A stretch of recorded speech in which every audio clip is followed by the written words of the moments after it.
Começa agora o BTcast. Teologia é nosso esporte.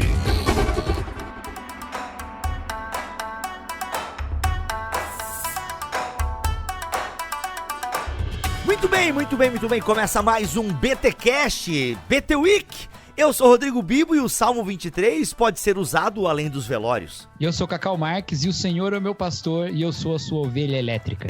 Eita, muito bom. Olha, pegou a referência? Isso aí me lembra uma música, sabe qual que é, Cacau? Ei, mãe, eu ouço ovelhas elétricas. Nossa, isso sabe o que me lembra? Me lembra um podcast aí que eu tô esperando o episódio novo. Haverá. Vou anotar no meu caderninho, hein? Deixei. Vamos ver esse negócio. Vamos ver esse negócio. E eu sou o Victor Fontana e o Alexandre Melhoranza é meu pastor, além do Senhor ser meu pastor. E também o Hilder é meu pastor, o Marcos Botelho é meu pastor, até o Bibo é meu pastor um pouco. Tem um monte, olha que privilegiado que eu sou. Deus. E um monte de coisa que falta quando eu me baseio nesses, tá? Boa. E eu sou o Paulo Oni, quem tem Yahvé como pastor não precisa de mais nada. Olha aí. Gente, estamos aí na BT Week, podcast todo dia. Ontem vocês tiveram o podcast normal, o BTcast normal, seguindo aí a série A Bíblia, maravilhoso esse episódio. E na BTcast Week, que tem podcast todo dia, a gente resolveu nesta primeira BT Week olhar para alguns salmos e meditar. Importantíssimo, talvez você tenha caído aqui neste podcast por conta do título, você foi pesquisar sobre o Salmo 23 e caiu aqui neste programa. Mas eu quero avisar você que é muito importante você ouvir o episódio 334, BTcast 334, porque nele a gente dá uma introdução ao livro de Salmos, um pouco de interpretação. Bem legal você correr lá e ouvir este episódio 334. Beleza? E hoje nós vamos nos concentrar no Salmo de número 23, provavelmente o salmo mais conhecido do Saltério. Mas antes, ouça aí o recado deste mantenedor. Paz, pessoal, tudo bem? Passando por aqui para dar o meu testemunho com relação ao Bibotal, que dizer que eu sou mantenedora por uma questão de gratidão mesmo, porque eu pude crescer muito no meu conhecimento e a partir do momento que eu resolvi ouvir os podcasts. Eu não conhecia, assim que eu conheci eu acabei viciando, eu ouço no meu trabalho, eu tô sempre de alguma forma tentando acompanhar da melhor maneira que eu puder, e um ministério que tem me abençoado tanto, me agregado tanto conhecimento, que tem criado em mim um desejo ainda maior pela palavra de Deus, precisa continuar vivendo, precisa continuar crescendo para poder alcançar novas vidas. E essa é uma das razões pelas quais eu decidi ser uma mantenedora mesmo. Por uma questão de gratidão por aquilo que Deus tem feito na vida de pessoas, inclusive na minha, através do trabalho deles.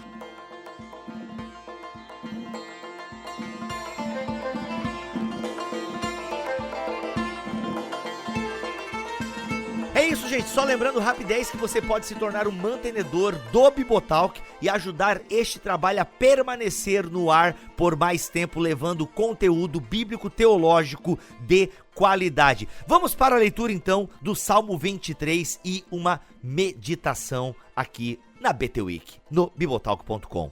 Salmo de número 23. Leio na NVI.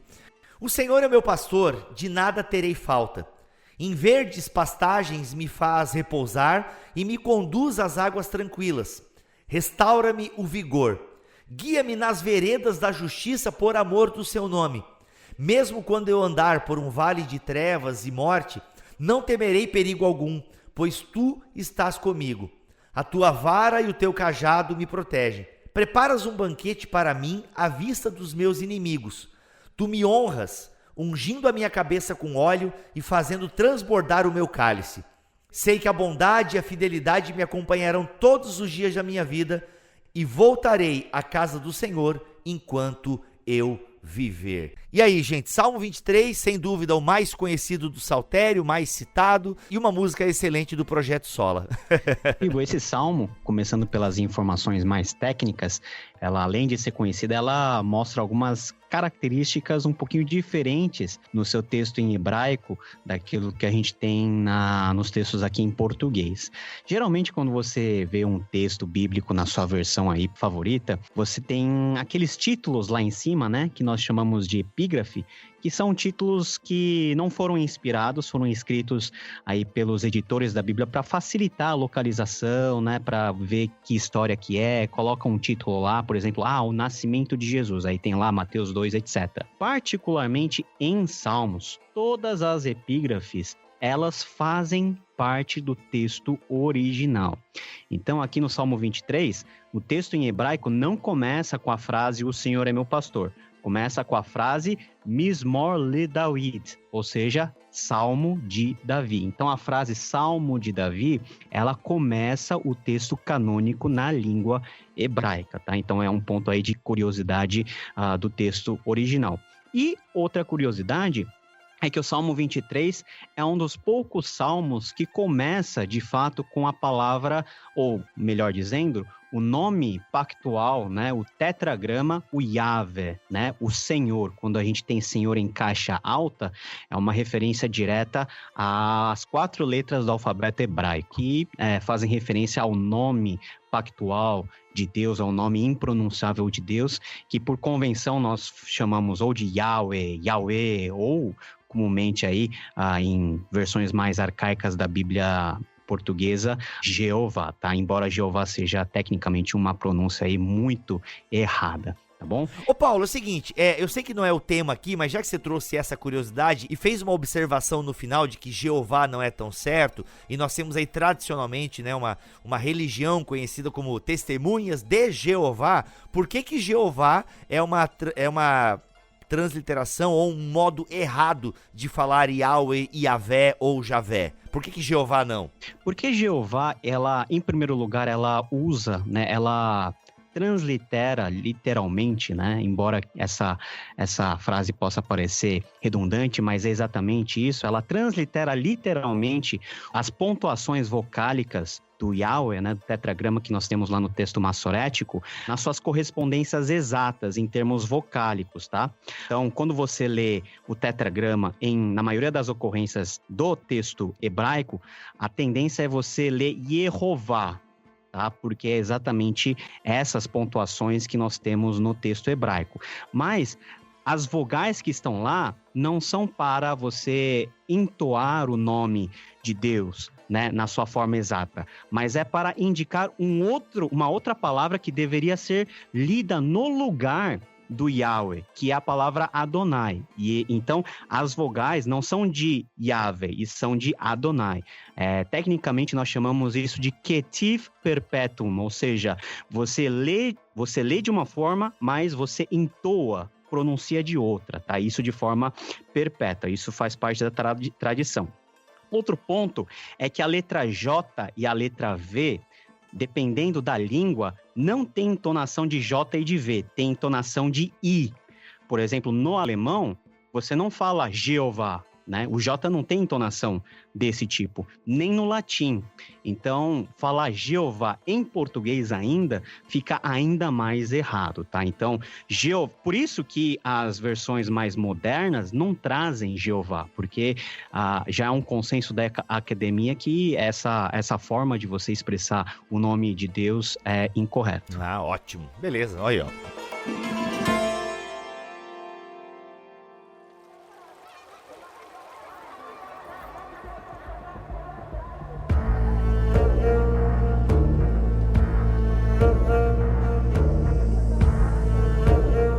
Essas epígrafes, elas fazem parte do texto original, né? E acho que a Bíblia de Jerusalém até traz como o primeiro versículo, se eu não me engano, né? Nos nossos textos ela vem separado do texto do Salmo sempre. Mas o tratamento delas é sempre um tratamento como um texto inspirado ou não? Que aí é a dúvida para você. Está no texto. né? Se está no texto e no corpo do texto, presume-se que é inspirado. A gente pode até discutir, por exemplo, e essa é uma discussão a nível acadêmico que acontece, o que significa, por exemplo, nesse caso, a epígrafe Salmo de Davi? Foi Davi que escreveu? Ou foi em homenagem a Davi? Ou foi em celebração à figura de Davi? São opções que nós podemos considerar. Pelo teor, né, do Salmo, seria razoável nós pensarmos que foi realmente Davi que escreveu e que mais tarde foi transcrito e que foi editado, ganhou essa forma. Mas muita gente, não é esse exatamente o Salmo, mas em salmos outros que tem essa denominação epigráfica de Salmo de Davi, até pelas palavras que são usadas, às vezes tem aramaísmos, às vezes tem empréstimos de termos de outras línguas relacionadas a contextos mais recentes, que trazem no seu corpo Salmo de Davi, mas naquele contexto exatamente pode não ser um salmo escrito por Davi, mas um salmo feito em memória a Davi, para Davi, tá? Mas do jeito como tá, nós consideramos como texto inspirado porque tá no corpo. Não é comentário dos maçoretas, tá? Faz parte do corpo mesmo. E só entrando nessa questão autoral, existe uma série de salmos que de fato você encontra empecilhos linguísticos para que sejam de autoria de Davi, mas não existe nenhum empecilho para que sejam salmos feitos em sua homenagem ou salmos que são de uma espécie de escola literária davídica, que é uma hipótese também. No caso específico do Salmo 23, o Paulo apontou, mas eu acho que é válido a gente ser até mais claro e específico, a temática do Salmo 23, por tratar de uma questão de rebanho, pastor e ovelhas, parece dizer respeito à experiência davídica quando ele foi pastor de ovelhas. Então, faça uma associação mais próxima com uma autoria de facto davídica, embora na literatura técnica a gente encontre disputas a esse respeito e pessoas que digam, olha, possivelmente foi de Davi, mas a gente não tem como afirmar. Fato é que o fato da inscrição dizer Salmo de Davi não necessariamente aponta para a autoria, mas pode apontar. Eu lembro das minhas aulas de AT, o meu professor não era muito adepto do ler Davi. Ele falou, isso aí foi meio colocado, nem sempre quer dizer. Ele falava, a maioria não foi. Ele só falava isso, a maioria não foi. E essa coisa que ele fala tem muito mérito, principalmente por causa disso que o Paulo explicou, que é o seguinte, você encontra ali um determinado tipo de hebraico que tem influências de outras línguas semíticas ou mesmo helenizações que na época que Davi viveu seriam impossíveis, certo? Então, realmente, você não pode dizer que isso é autoria. Agora, tem um negócio interessante. Na organização do Saltério, o organizador do Saltério, que conhecia muito bem essas influências helenizantes, essas influências de outras línguas semíticas, achou por bem manter essas inscrições. Então isso parece revelar alguma conexão com Davi, embora não precise ser necessariamente autoria, mas de repente algum tipo de escola literária ou uma determinada linha de tradições dentro da casa de Judá. Então existem outras possíveis agrupamentos que permitiram que o organizador final do Saltério, dos 5 livros do Saltério, tenha mantido essas inscrições iniciais, porque faziam algum sentido, e não apenas faziam sentido para o organizador final do Saltério, mas também faziam sentido para as pessoas que receberam o Saltério. A elite intelectual judaica que recebeu o Saltério quando ele ficou pronto, não fez grandes manifestações a respeito dessas inscrições, entendeu? Então, não existe por que problematizar o que não é um problema, sabe? Eu acho que fica muito, né, talvez esses exemplos que a gente está dando ficam um pouquinho longe do imaginário do ouvinte, mas você imagina, por exemplo, um autor lá do século XVI, Camões, ele escreve alguma coisa, as armas e os barões assinalados que na ocidental praia lusitana, por mares nunca dantes navegados, passaram ainda por além da Trapobana, tá ligado? Se você ler um tá ligado lá no meio, você vai automaticamente perceber que aquele tá ligado não foi Camões que escreveu. Brilha. Mas você vai perceber que o texto é de Camões, porém com uma inserçãozinha moderna. Então, a nível geral, nós podemos... do Emicida. uma inserção de ênfase, sabe? E você pode falar assim, não, esse canto, né, que é o canto primeiro dos Lusíadas, é de fato de tradição camoniana. Foi Camões que ele originou tudo isso, mas teve lá um toque de edição. Muita coisa na Bíblia passou por esse toque de edição. Isso não desqualifica o processo de inspiração da Bíblia, né? Ele só deixa esse processo de inspiração ainda mais próximo da gente, porque ele está traduzindo, por exemplo, em linguagem mais atual, aquilo que é uma tradição muito mais antiga, e pode ter sido esse o caso do Salmo 23. Olha aí, muito bom, cara, muito bom. Gente, Salmo 23, o Senhor é o meu pastor, nada me faltará. Essa é uma afirmação extremamente ousada, tá? Então, quem quiser atacar a teologia da prosperidade diminuindo a ousadia dessa afirmação, tá fazendo um atentado contra o texto. Eita, olha aí. É um problema que às vezes a gente encontra, porque no afã de derrubar uma teologia que é mentirosa, e de fato é a teologia da prosperidade, a gente pega e usa argumentos que às vezes acabam desvalorizando o próprio texto bíblico. Por que eu estou falando que é uma afirmação extremamente ousada por parte do salmista? Porque a vida no Antigo Oriente era muito mais frágil do que ela é hoje, embora a gente esteja vendo que hoje a vida também é bem frágil, hein? Né? Para quem achava que estava tudo bem, agora no tempo que a gente vive, a gente está vendo que a vida é mais frágil do que a gente pensava.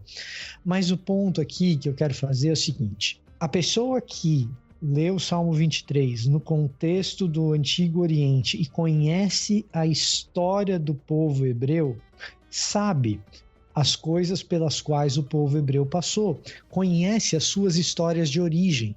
A gente está falando aqui de um povo que está recontando a sua própria história. Quem é o brasileiro que, tendo sido minimamente escolarizado, não sabe quem é Pedro Álvares Cabral? Da mesma forma, a gente tem que perguntar quem é o hebreu que ao ler Salmo 23 não conhece a realidade da história de José e dos 40 anos de peregrinação no deserto depois da libertação do Egito. Porque me parece que a alusão é precisamente a esse tipo de coisa. Esse é o tipo de risco aos quais se submete quem vivia no Antigo Oriente Próximo. Em outras palavras, você tem uma família que tem muitos bens, como era, por exemplo, a família de Jacó, basta uma seca para eles irem mendigar nas mãos do faraó. Basta um período de estiagem para eles terem que mendigar nas mãos do faraó. Deus está no controle e eles não mendigam na mão do faraó, eles mendigam para José. Da mesma maneira, como que você sobrevive no deserto? Sobreviver no deserto não é um negócio simples, mas o salmista está afirmando que pode vir a maior estiagem, o Senhor colocará José governando o Egito e a gente vai sobreviver. Podemos ficar 40 anos no deserto, mas nesses 40 anos do deserto, quem é responsável pelos nossos mantimentos, onde vamos dormir, o que vamos comer, é Deus, então nada vai faltar. Agora, o que me parece extrapolar o sentido do que o versículo diz, é dizer que nada vai me faltar, vai me abundar coisa supérflua. Isso o versículo não diz, vai me abundar coisa supérflua. Mas comida, lugar onde morar, ter o que vestir, o salmista está dizendo o seguinte: pode ter um período de estiagem que ele cuidou da família de Jacó, ele cuidará de Israel. E aí eu acho que o versículo 2 é muito importante para a gente entender o contexto do versículo 1, porque ele fala o seguinte: ele me faz repousar em pastos verdejantes. Aí você pergunta, qual o pasto que não é verdejante? Né? E a função desse adjetivo aqui é fundamental para a gente entender o que o texto está dizendo, porque é o seguinte, é a ideia da grama mais verde ser a grama do vizinho. Não, a grama mais verde é aquela em que Deus me coloca. Então, ainda que eu esteja atravessando o deserto, ainda que eu esteja na pior das situações, o lugar de repouso com o Pai sempre será o lugar dos pastos mais verdes, da comida mais nutritiva. Os pastos verdejantes aqui alimentam a ovelha, né? Então, da alimentação mais nutritiva. E o descanso junto as águas tranquilas. Da mesma maneira que a ovelha é exposta aos riscos dos predadores e o pastor protege a ovelha desses predadores, fazendo com que ela possa buscar água nos lugares mais calmos, mais tranquilos, também no Oriente Próximo, Israel não é exatamente um povo poderoso do ponto de vista militar. Ele está suscetível aos mais variados riscos, ele está suscetível às mais variadas invasões. Quando Israel está debaixo do cuidado do Senhor, Deus protege Israel de nações que são maiores, mais poderosas, verdadeiros impérios. Como pode um povinho igual ao povinho de Israel conseguir sair da escravidão do Egito, se não pela mão do Senhor? Como pode um povinho do tamanho de Israel resistir aos ataques das nações vizinhas que são militarmente muito mais poderosas? Como pode a ovelha resistir ao ataque do lobo e da raposa? Quando eles estão debaixo do cuidado do pastor. Quando você informa toda essa condição de risco aos quais a gente é submetido, aos quais Israel era submetida, a gente não pode imaginar que o primeiro versículo diz respeito à abundância de coisas supérfluas, mas sim a manutenção daquilo que é essencial para que a gente mantenha a vida em condições extremamente hostis de sobrevivência. Até a figura da ovelha é interessante a gente colocar aqui, porque, segundo eu li, a ovelha é aquele animal bem tanso, digamos assim, né? Bem dependente do pastor. É um animal que depende muito, né, para comer, para sobreviver, ou seja, a sua existência está intimamente ligada à ação do pastor. Então é muito legal que o salmista, ele se coloca o povo nessa condição, somos ovelha. E é uma condição que isso vai também para o Novo Testamento, né? Jesus é o bom pastor, que dá vida pelas suas ovelhas. Então é muito legal que o povo de Deus é colocado e é comparado a este animal tão vulnerável, por assim dizer, tão vulnerável que é a ovelha. E nessa vulnerabilidade, né, que faz sentido esse não terei falta, né, que é o sentido mais literal desse nada me faltará, não terei falta ou não terei necessidade.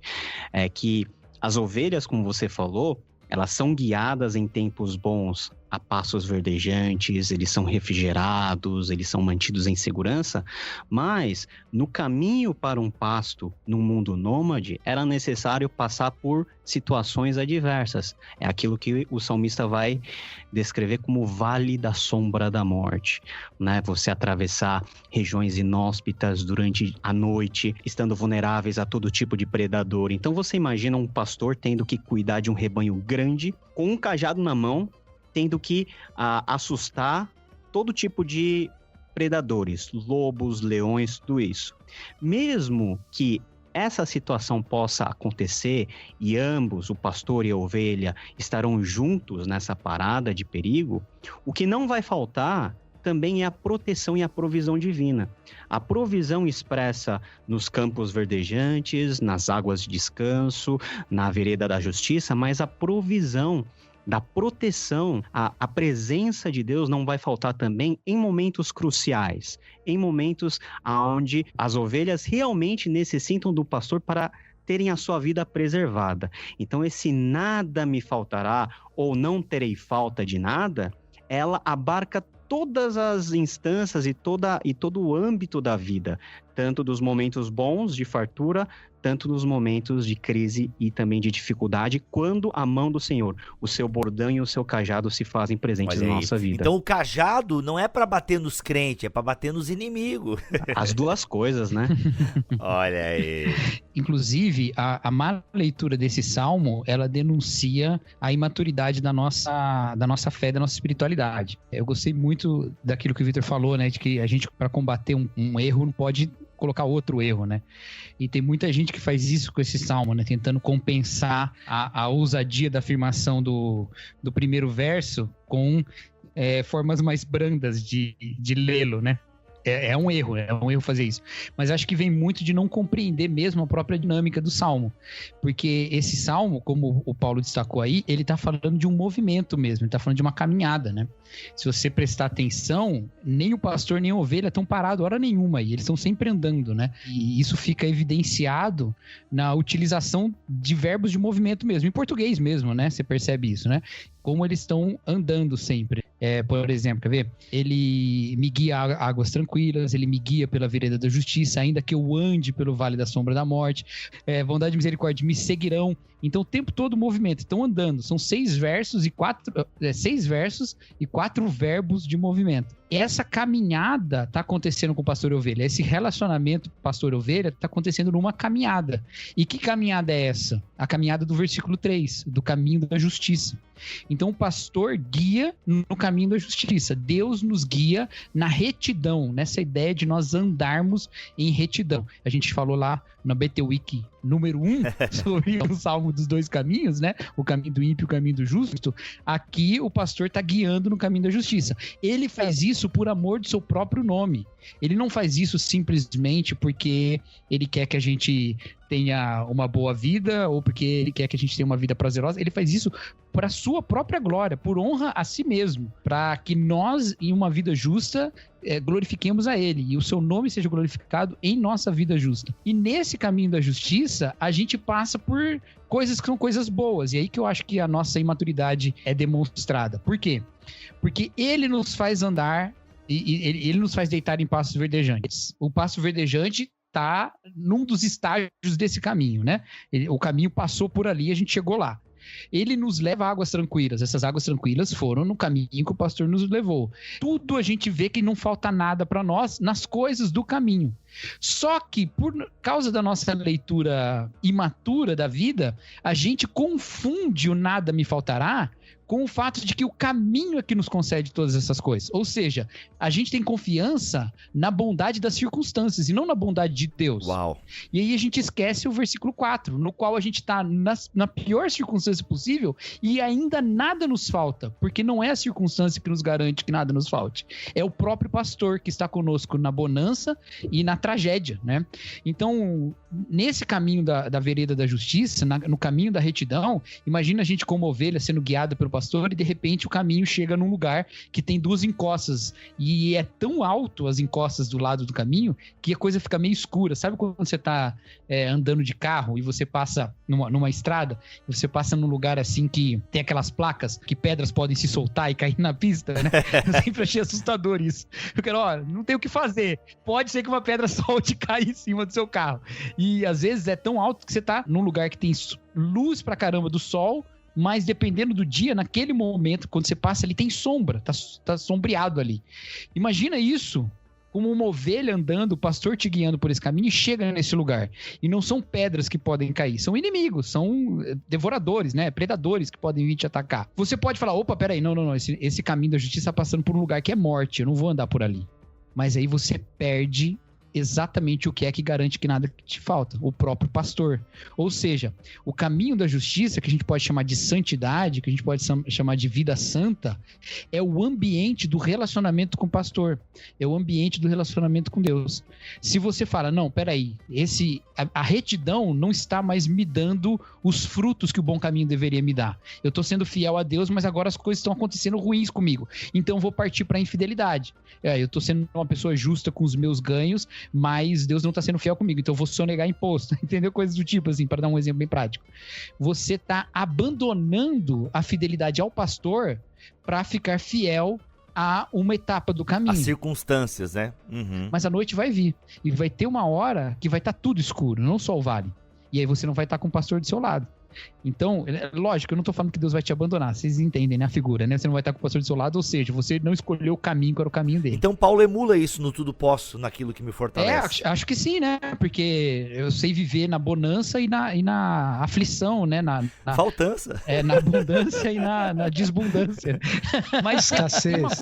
Faltança é mais legal, gente. Pô, bonança e faltança. Escassez. Nossa, esse é o meu nome do Senhor dos Anéis. Vai lá, continua. Não, o seu nome do Senhor dos Anéis é Bilbo, né? Por favor. Mas tem uma coisa coisa no que você falou, que Jesus é o pastor no Novo Testamento, mas Jesus também é o caminho, né? E Jesus também é a porta das ovelhas, né? Ele é o aprisco, ele é tudo, cara. É aí que tem uma outra questão, porque a gente pode fazer uma leitura desse salmo que seja uma leitura da prosperidade, ou a gente pode fazer uma leitura desse salmo que seja uma leitura muito legalista. Ou seja, vou caminhar na justiça, então estarei garantido na minha conduta junto com Deus. Mas tem isso que o Novo Testamento oferece, que é que quem trilha a justiça por nós é Cristo mesmo. Quem cumpre a justiça por nós é Cristo mesmo. Então esse salmo toma uma outra figura, na figura de confiarmos em Deus. Os nossos passos no caminho são de nós confiarmos no guia que nos guia nesse caminho. Até porque, né, eu não acredito que nós podemos perder a salvação, então você não adianta fugir do caminho, que você continua sendo ovelha desse pastor que vai te buscar. Então, o importante é vivermos mais e mais a justiça de Cristo na nossa vida, porque nisso está o ambiente do nosso relacionamento com Deus. O Bart fala isso numa palestra dele sobre Efésios, ele fala, santidade é relacionamento com Deus. E é exatamente isso. É na vereda da justiça, na qual Deus mesmo nos guia por amor do seu nome, que nós experimentamos a abundância que só Ele tem, e não as circunstâncias. E nisso nós só temos porque Jesus cumpriu esse caminho com toda a justiça. Nós falhamos, escorregamos, saímos da linha, mas Jesus cumpriu e abre essa possibilidade para nós. Cacau Marques. Esse silêncio isso, depois que eu falo, ele é a coisa mais assustadora dessa quarentena. É eu falar uma coisa e nem o Paulo nem o Vitor falar nada. Eu falo, não. Eu falei pra borracha aqui. Escreve isso, Cacau. Sério mesmo, de verdade. Escreve isso. Tá muito bom. É que são 2 presbiterianos e quando o presbiteriano fica em silêncio é porque tá bom.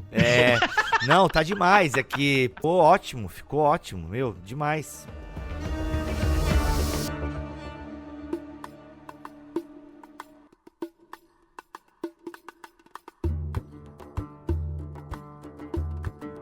Então, gente, e aí o que acontece no Salmo 23 é o seguinte, a gente tem esses 4 primeiros versículos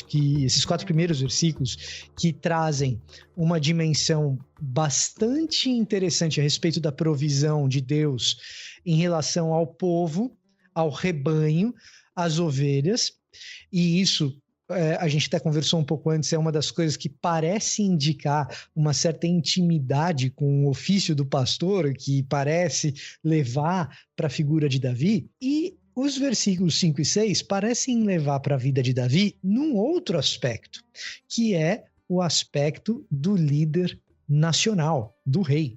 Então você tem, preparas uma mesa na presença dos meus adversários ou dos meus inimigos, unges a minha cabeça com óleo, meu cálice transborda. Essa ilustração, porque você fala assim, poxa, como é que a ovelha vai para a mesa ter um banquete? Não, é que mudou a ilustração. No meio do caminho aqui, a gente mudou a ilustração e a gente vem para a ideia do banquete diplomático. E aí, aquela explicação toda a respeito de como funciona a fragilidade da vida no Antigo Oriente Médio ganha uma dimensão dos riscos e tentações que um líder pode encontrar na condução de um povo, e me parece que são as mesmas tentações que uma pessoa pode encontrar na condução da sua família ou na maneira como ela se comporta no seu trabalho.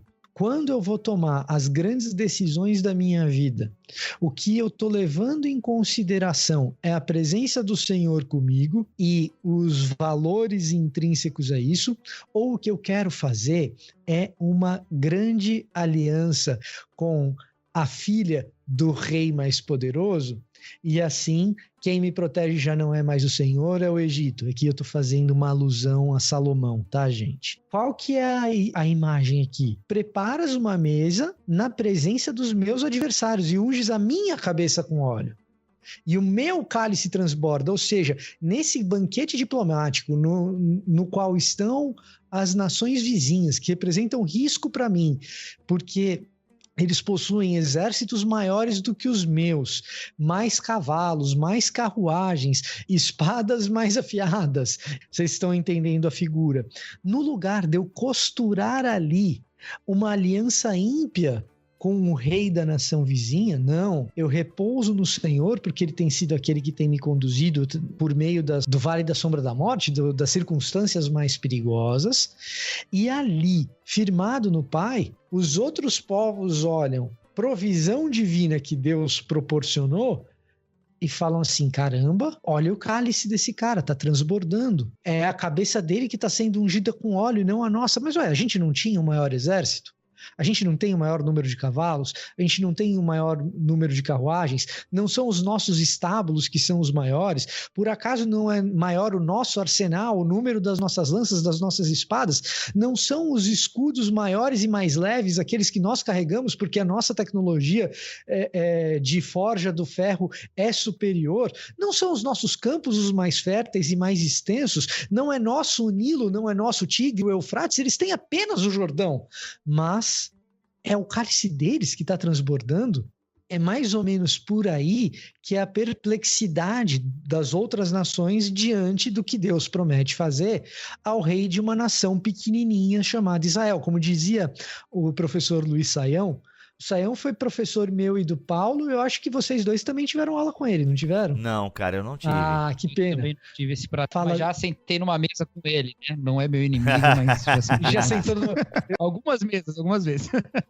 Ainda bem que não é seu inimigo, que é um cara bom pra ter como amigo, viu? Ele traduzindo esse verso aqui, quando eu tive Hebraico 1 com ele, Hebraico 1 ou Hebraico 2, uma das aulas foi uma tradução do Salmo 23, inteirinha a tradução do Salmo 23, né?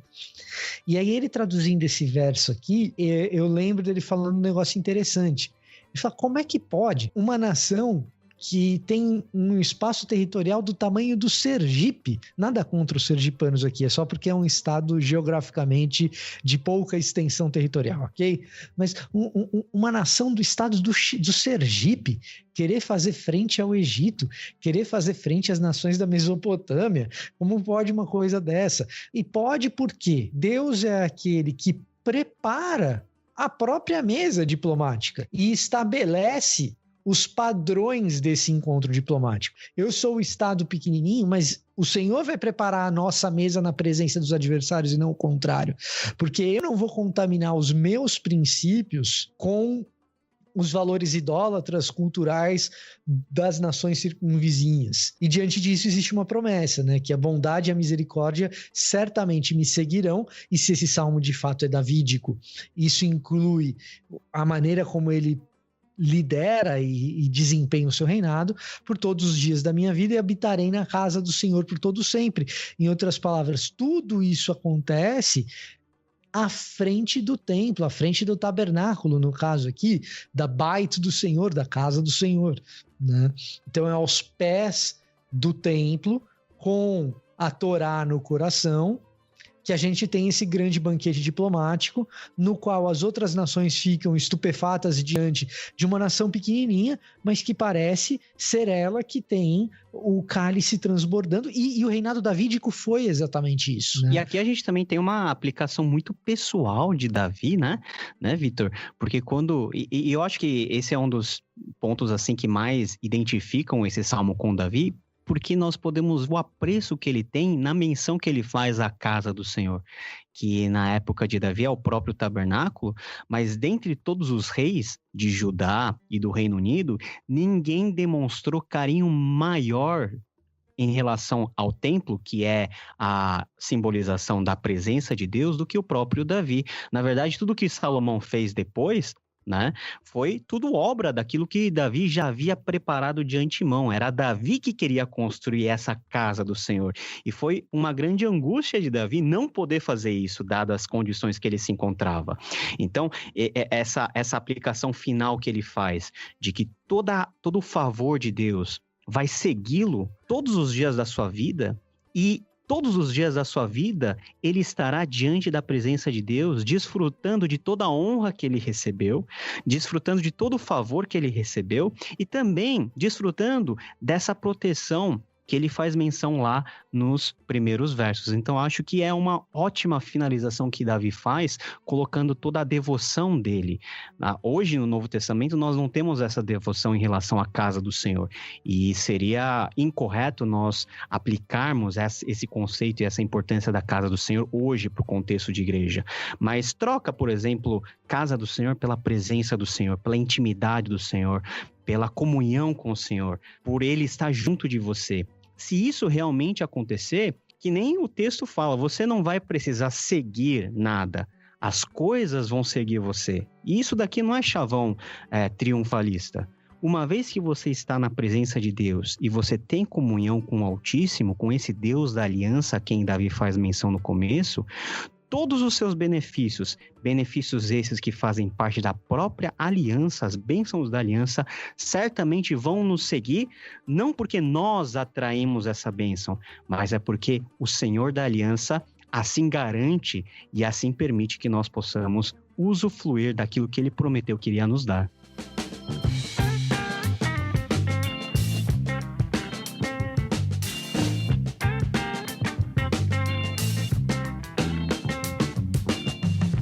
Meus amigos, alguma observação? Eu quero fazer uma observação, Biba. Uma coisa que a gente pede pouco, mas a gente precisa pedir mais. Você gostou desse episódio, cara? Pega o link desse episódio, bota no seu Twitter, manda no WhatsApp para as pessoas que você conhece.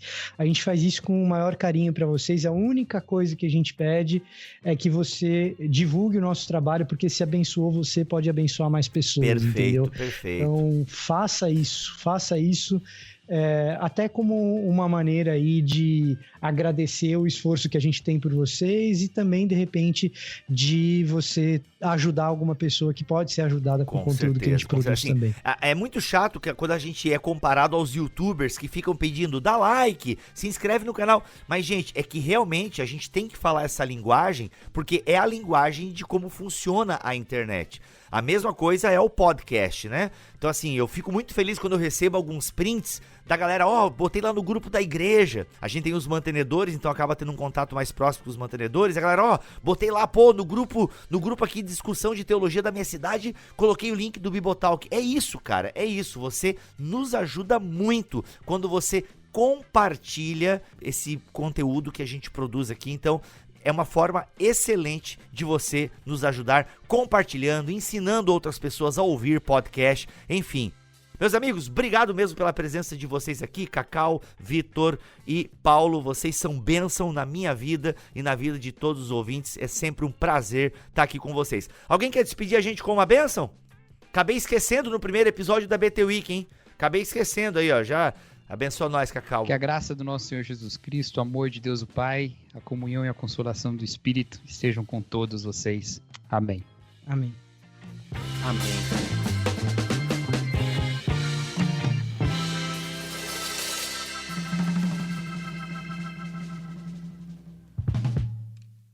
Este podcast foi editado por Bibotalk Produções.